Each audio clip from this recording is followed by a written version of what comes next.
Matapos i-anunsyo ang kanyang pagre-retiro noong Hunyo taong 2025, former 3 Division World Champion Vasily Lomachenko babalik na raw ulit sa ibabaw ng boxing ring. Ayon sa report ni Mike Coppinger ng Ring Magazine, magbabalik mula sa retirement si Vasily Lomachenko at balak lumaban ngayong taglagas. Bale mga September to November yan mga amigos. Eksakto raw po ngayong araw ang pagkakapaso ng kontrata ni Lomachenko sa Top Rank, kaya isa na siyang promotional free agent.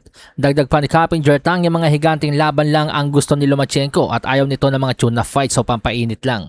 Ngayon ang tanong, bakit kaya isinakto ni Loma na magbalik boxing kung kailan paso na ang kanyang kontrata sa Top Rank? Posible kayang nais din sumali ni Lomachenko sa bagong tatag na Super Boxing, kung saan na mga balita nga po ay ang laki nga daw po ng bigayan ngayon. Dahilan upang mahikayat nga daw po sina Devin Haney at Shakur Stevenson. Although hindi pa ito official, pero ang lakas na po ng bulong-bulungan na sila ay pupunta na sa Super. Pero marami rin pong naniniwala na sa PBC pupunta itong si Lomachenko. Matatandaan kasi bago nagretiro itong si Loma noong 2025, November 2024 po sana ang target date ng kanilang bakbakan ni Gervonta Tank Davis. Pero nag-backout nga po ang kampo ni Loma sa negosasyon. So pag nagkataon po na sa PBC pumunta si Lomachenko sa kanyang comeback fight at labanan si Gervonta Tank Davis, garantisadong malaking pera po yan.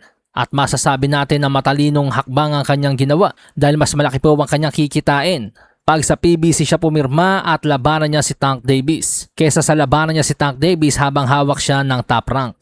So majority po ng mga boxing fans sa social media ang kanilang palagay kundi sa Super, sa PBC ang punta ni Loma. Samantala sa iba pang balita, inirereklamo na ngayon at dumadaing na si Floyd Kid Austin Schofield sa WBA o sa politics ng boxing. Dahil matatandaan po na nagpetisyon ang kanilang kampo na ipag-utos ng WBA na maging world title fight ang susunod na laban ni Floyd Kid Austin Schofield dahil siya po ang WBA number 1 contender sa lightweight division.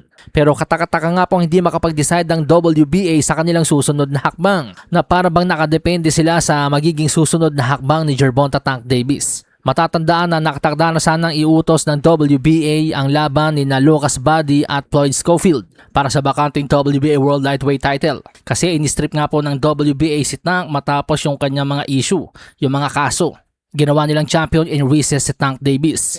Pero nung mapabalitang magbabalik na si Tank, ang ginawa ng WBA ibinalik kay Tank ang titulo. Ang WBA Lightweight Championship sana ni Schofield at Lucas Buddy biglang nagbago. Kaya may petisyon ang kampo ni Schofield na kung si Tank ang champion, ikasa na lang si Schofield kay Tank para sa WBA World Lightweight title. Pero kung champion in recess pa rin si Tank, ikasa na lang ang Schofield versus Buddy para sa bakanting WBA World Lightweight title. Yan po ang kagustuhan at kahilingan ng kampo ni Schofield. Banat nga po ni Schofield sa kanyang social media na iintindihan daw niya. Kaya naglilipatan na sa Supa ang maraming mga boxing stars dahil sa matinding politika sa boxing.